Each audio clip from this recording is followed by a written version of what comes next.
हरियाणा के स्कूलों में इन दिनों ऑनलाइन एजुकेशन जारी है, लेकिन ऑनलाइन एजुकेशन में उन विद्यार्थियों के लिए दिक्कत आ रही है जिनके अभिभावक किसी कारण से स्कूलों में फीस जमा नहीं करा पाए। ऐसे में हरियाणा के अभिभावकों के एक संगठन ने बुधवार को रोहतक में मंडल कमिश्नर डी सुरेश से मुलाकात की और अपनी व्यथा सुनाई। इस दौरान रोहतक की जिला शिक्षा अधिकारी भी मौजूद रही। बच्चों के अभिभावकों ने कमिश्नर को बताया कि कोर्ट के आदेश के मुताबिक किसी भी विद्यार्थी को ऑनलाइन एजुकेशन से वंचित नहीं किया जा सकता। वहीं अभिभावकों की बात सुनने के बाद कमिश्नर ने इस संबंध में शिक्षा अधिकारी को दिशा निर्देश भी दिए। देखिए, माननीय सरकार और माननीय हाई कोर्ट ने एक आदेश पारित किया था अभी पीछे से कि किसी भी पेरेंट्स अगर कोई फीस देने में असमर्थ है और वो एक प्रॉपर एप्लीकेशन मूव करता है तो उसके बच्चे को ऑनलाइन क्लासेस या स्कूल से रिमूव नहीं किया जाएगा।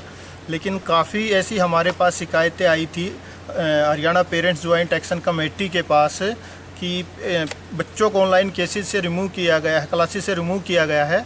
उस विषय में हमने कमिश्नर साहब, माननीय कमिश्नर साहब को एक एप्लीकेशन दी थी। उनसे रिक्वेस्ट की गई थी कि इस तरह का जो ये प्रैक्टिस की जा रही है इसे रोका जाए। उन्होंने हमारी मांग को कंसीडर कर लिया है और शिक्षा अधिकारी जी जो यहाँ थे उनको भी आदेश दिया है कि कोई भी अगर इंडिविजुअली किसी के साथ इस तरह की दिक्कत है, परेशानी है, वो आपके पास आते हैं तो उसको आप कंसीडर करके उसका निपटारा कीजिए और किसी भी बच्चे को जिसके माता पिता फीस देने में असमर्थ हैं उसको ऑनलाइन शिक्षा से वंचित किसी भी तरह से नहीं रखा जाएगा। पेरेंट्स क्या संतुष्ट है इस बात को? वो आप पेरेंट्स से पूछिए। मेरे ये हमारे साथ है रोहतास सिंह, आप बिल्कुल संतुष्ट हैं। और जो यहाँ पेरेंट्स थे जिनकी दिक्कत है, जिनको रिमूव किया गया था, उनकी दोबारा है आदेश जारी कर दिए गए हैं। उसके अलावा कुछ 134 के स्टूडेंट पेरेंट्स आए हैं, उनसे भी फीस मांगी गई थी तो कमिश्नर साहब ने सख्त निर्देश जारी किए हैं कि उनसे फीस ना ली जाए। इस तरह से मीटिंग थी, बुलाया गया था, पेरेंट्स को भी बुलाया गया था, कमिश्नर साहब ने आपको भी बुलाया, तो क्या कुछ रहा इस पर? जितनी भी शिकायतें आई थी वो एसएलसी और फीस के बारे में थी।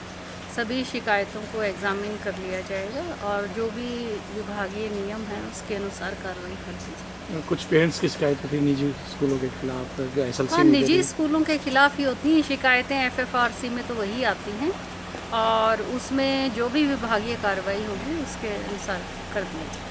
किस तरह की दिक्कत आ रही है मैम? उनको यहाँ आना पड़ रहा है, ये उसी लेवल का मैटर होता है उनको जिला शिक्षा अधिकारी का? देखिए, मैटर तो अब पेरेंट्स और स्कूलों के बीच में कोई भी जो है सामंजस्य कई बार नहीं हो पाता, समझ नहीं हो पाती, उसी वजह से कंप्लेंट आती, सारी करवाती। कुछ यहाँ पे कुछ अभिभावक संघ के ओर से कुछ प्रतिनिधि आए हैं।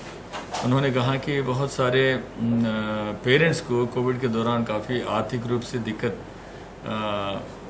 हुआ है और वो जो है फ़ी देने में असमर्थ थे, तो उनको कुछ इंटरिम रिलीफ राहत चाहिए था। तो उस चीज़ को लेके मेरे पास आए थे कल। तो कल आज मैं एक मीटिंग बुलाया, डीईओ, डीडब्ल्यूओ और मेरे एओ एफएफआरसी हैं, सभी को बुला के हम चर्चा किए हैं।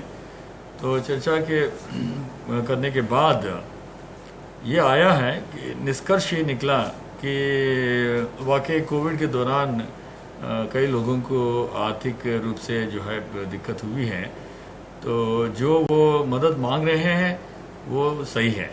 यानी कि हम उनको एक डीईओ को, डीडब्ल्यू को एक डायरेक्शन दिया है, लिखित में मैं जारी भी कर दूंगा, एक डायरेक्शन दे दिया कि अगर दरखास्त अगर ये देंगे स्कूलों में, स्पेसिफिकली अगर मान लो किसी पर्टिकुलर पेरेंट अगर एक दरखास्त देंगे, स्कूल में एक रिड्रेसल कमेटी होती है, रिड्रेसल कमेटी द्वारा विचार करना चाहिए, विमर्श करना चाहिए और जहाँ पे रिलीफ देने की संभावना हो देना चाहिए।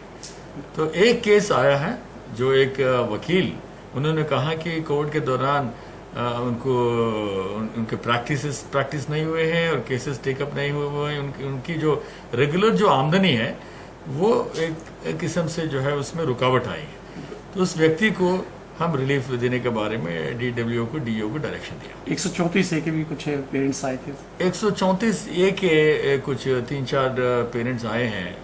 उन्होंने कहा कि उनसे भी जो है पैसे मांगा जा रहा है, जबकि उनको एक औपचारिक रूप से 134A के तहत एडमिशन मिला।